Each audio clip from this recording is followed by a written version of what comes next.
Back in the building. You thought we was gone. What's up, guys? It's KB24 Status bringing you another Lakeshow's finest redux.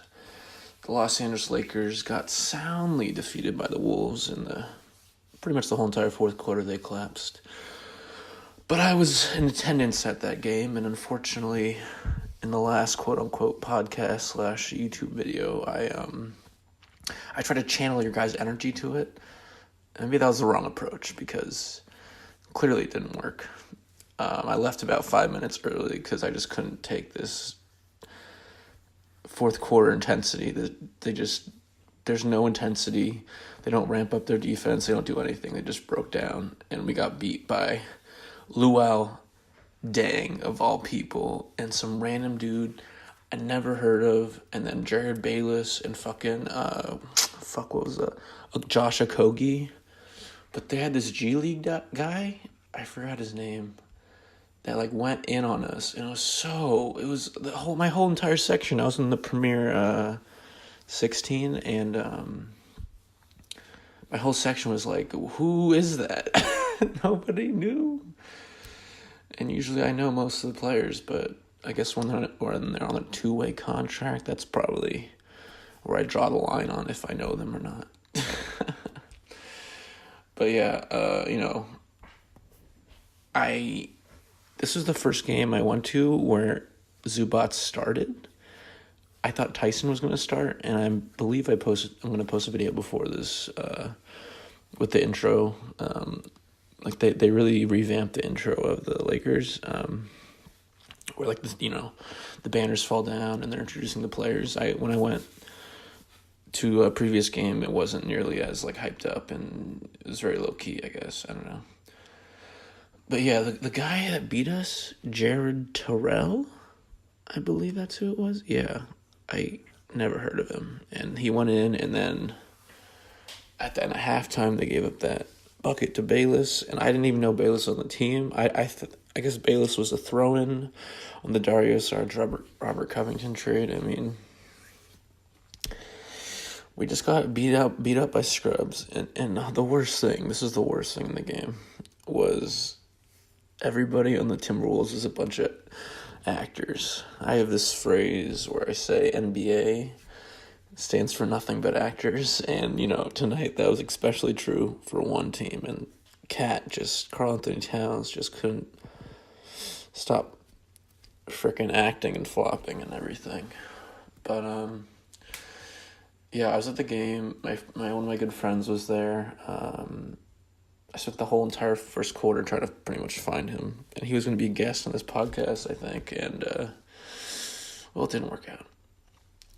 But I don't want to talk too much about the game, because these games where we just give up and everything goes out the window down the stretch is just so obnoxious. But overall, just real quick about Rondo, he had 15 points and 13 assists on only 2 turnovers. He had 2 blocks. I watched the whole game. I don't even remember seeing him block anybody. I guess it's like really seamless and just unexpected that, I don't know, I missed it. Brandon played well, though. I thought Brandon had some nice moments, some nice PNR with JaVale, pull up 3-2s, like, kind of reminded me of Kobe a little bit. Well, not that much, but, yeah, I mean, it was unfortunate the way they lost, and I don't know, Kuzma just was a ghost, but, just gave up. We were outscored pretty soundly in the fourth quarter. We were minus 13 in the fourth quarter. That is not the time where you want to only score 23 points and give up 36. Because the first half, they were good. They probably should have been up by more points. Especially if they didn't let that 2 in by Jared, they would have been up by what? Oh, well, only 5. But still, like, they just can't lock it in. And I really think LeBron's going to come back soon, because it's clear that they just can't string together a few wins without the greatest player on earth. So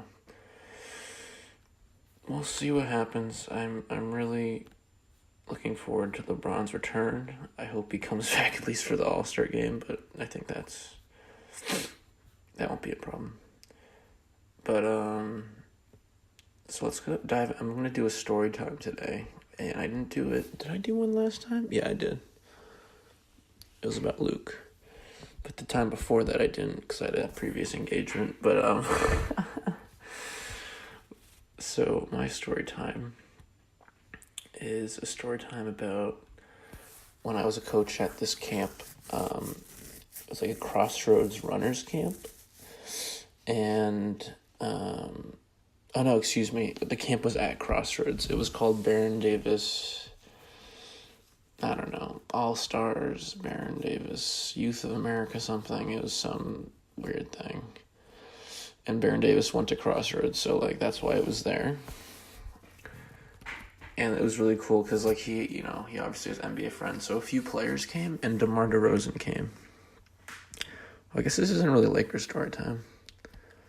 Well, this is going to be an exception. This is not a Lakers story time. Oh, no, wait. Yes, it is. I'll tell you why.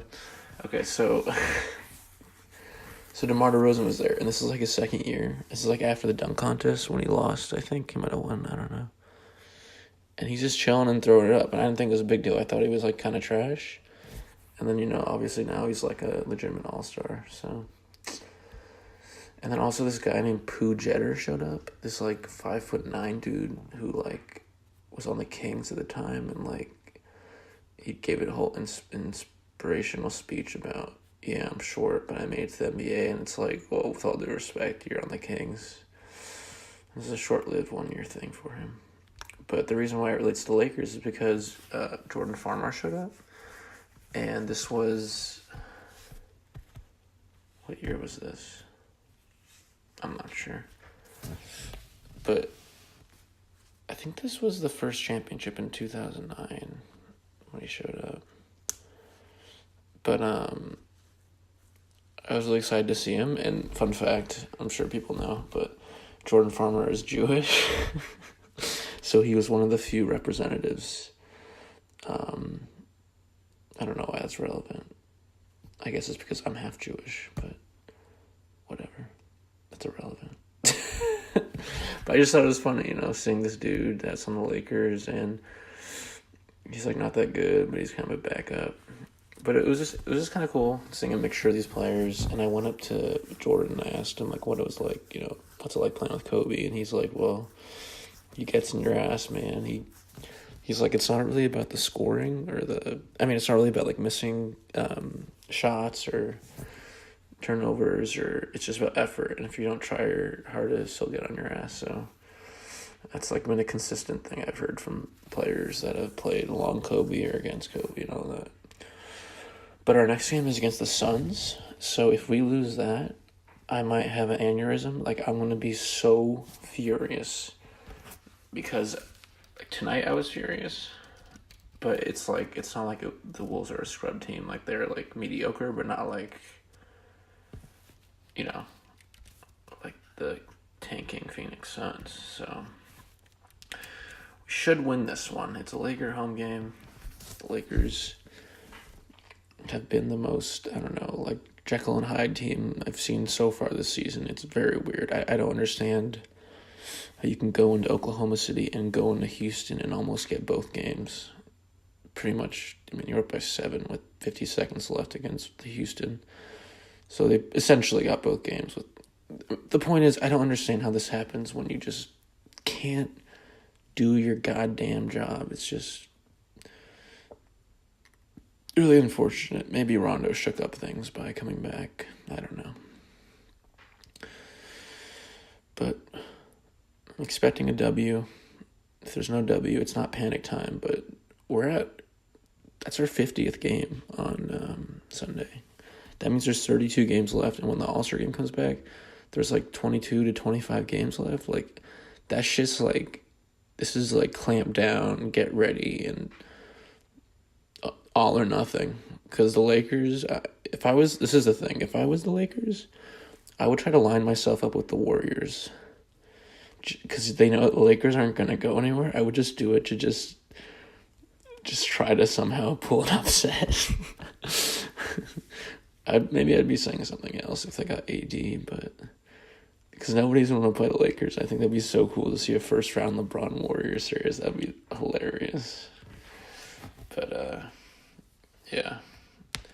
So this one was brief. This pod / YouTube video, because I'm kind of smashed from the game. So I'd like to get my raw, genuine reaction straight after. But this one's gonna be a little bit shorter. The next game, the Suns, don't expect that to be long either, because I expect a blowout. When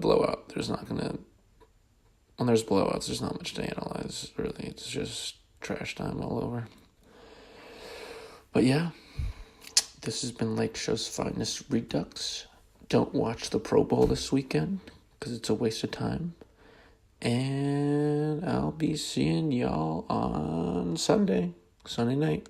I'll see you. Lakeshow's finest, bro. We back in the building.